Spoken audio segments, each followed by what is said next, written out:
అమ్మవారి యొక్క శరీర అంగాల్లో ఏ అవయవానికైనా మనము ఔచిత్యాన్ని, ఒక నామానంటే ఒక కొలమానాన్ని, ఒక పోలికని చెప్పచ్చుట. కానీ అమ్మవారి యొక్క గడ్డానికి మటుకు మనము కొలమానాన్ని చెప్పలేంట, దానికి పోలిక చెప్పడం అసాధ్యమని అంతటి శంకర భగవత్పాదుల వారు చెప్పారు. ఆ గడ్డం ఎలాంటిదంటే పరమశివుడు అలంకార ప్రియుడు కాదు. ఆయన ఏం చేస్తాడు, పేరల్లో నీళ్ళు రాసుకోవటం, పౌడర్ రాసుకోవటం, స్ప్రేలు సెంట్ చేసుకోవటం, డియోల్ రాసుకోవటం పాపం శివుడికి తెలియదు కదా. ఆయన ఏం చేస్తాడు అంటే ఇంత విభూతి మొహానికి రాసేసుకుంటాడు.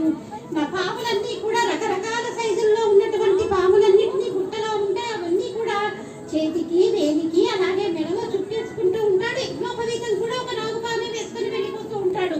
ఆయన అలంకారాల ప్రియుడే, కానీ ఆ అలంకార ప్రియుల్లో ఇలాంటి అలంకారం ఒకటి.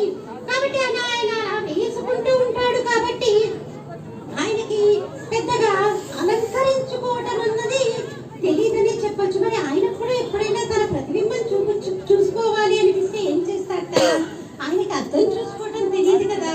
అందుకని ఆయన కూడా ఏం చేస్తాడట, సరసంగా ఆ తల్లి గడ్డాన్నే పట్టుకొని అద్దం లాంటి ఆ చెక్కిలిలో తన యొక్క ప్రతిబింబాన్ని చూసుకుంటారని శంకర భగవత్పాదుల వారు సౌందర్యగారిలో చమత్కరించారు. అలా తల్లి యొక్క గడ్డానికి ఉపమానం చెప్పడం అసాధ్యం. అలాంటి తల్లి యొక్క గడ్డాన్ని పట్టుకొని ఆ యొక్క మేనకాదేవి హిమవంతుల వారు ఆ యొక్క గోరుముద్దలు తినిపిస్తుంటే మనకి చెప్పుకుంటేనే ఎంత ఆనందంగా ఉంటుంది. అనుభవించిన వాళ్ళు ఇంకెంత ఆనందించి ఉంటారు. అలా ఇలా పెరుగుతుంది.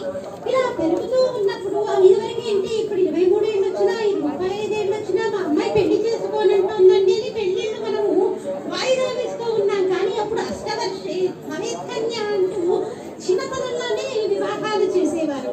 కాబట్టి పైగా ఆడపిల్లకి పద్ధతులన్నీ కూడా నేర్పించేవారండి. కాబట్టి హిమవత్పర్వత సానువుల్లో పరమశివుడు తపస్సు చేసుకుంటున్నాడన్నటువంటి విషయం తెలిసినటువంటి హిమవంతుడు ఏం చేశాడు, తన కూతుర్ని పరమశివుడికి సభ్యం చేయడానికి తీసుకెళ్ళాడు. నిజానికి చూడండి, మనం ఇప్పుడు ఆడపిల్లలకి నేర్పించడం లేదు, కానీ పెద్దలు ఎవరైనా వచ్చినప్పుడు వాళ్ళకి సపర్యలు చేయటం, వారికి ఏదైనా కాఫీ, పాలు, మంచినీళ్ళు ఇలాంటివి అందించడం, వారి ఆశీర్వచనం తీసుకోవటం అన్నది పిల్లలకి శ్రీరామ రక్ష. కానీ మనం ఇప్పుడు అవన్నీ కూడా గాలి తప్పుతున్నాం. అంటే హిమవంతుడు పార్వతీదేవిని ఆ యొక్క పరమశివుడి దగ్గరికి తీసుకెళ్లి, నీకు సేవలు చేయడానికి మా అమ్మాయిని అప్పగిస్తున్నానయ్యా, ఇది చిన్న పిల్ల, దీనికి ఏం తెలియదే, పైగా రాజకన్య కదా, ఆ పని ఈ పని చెప్పేటప్పుడు కొంచెం నెమ్మదిగా చెప్పయ్యా, విసుక్కోకే, మెల్లిగా చెప్తే మా అమ్మాయి చేస్తుంది అంటూ మెల్లిగా పరమశివుడికి తన కూతురి గురించి చెప్తూ అక్కడ సేవకి వినియోగించాట.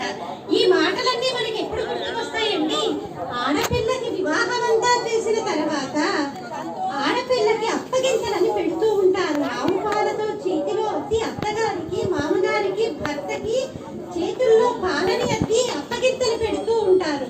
అలా అప్పగింతలు పెట్టినప్పుడు అంత గాంభీర్యంగా ఉన్నటువంటి తండ్రి అల్లుడి చేతిలో కూతురి చేయిని పెట్టిన తర్వాత ఒక్కసారి గబగబా గదిలోకి వెళ్ళి కళ్ళొత్తుకుంటాడు.